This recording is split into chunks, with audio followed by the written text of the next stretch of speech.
let's take a look at the categorical junk. It's an application which has features to detect junk material and categorizing them in 5 categories like plastic, metal, biodegradable, so and glass. And here is a live demo how it is work.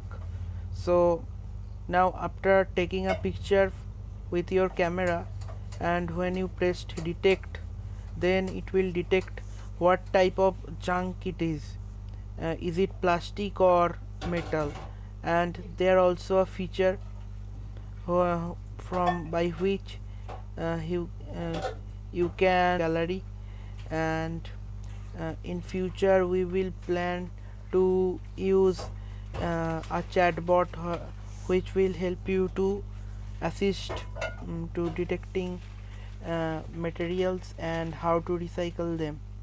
For now we will build this, and I think it's a pretty good useful application for everyone who will try to use it.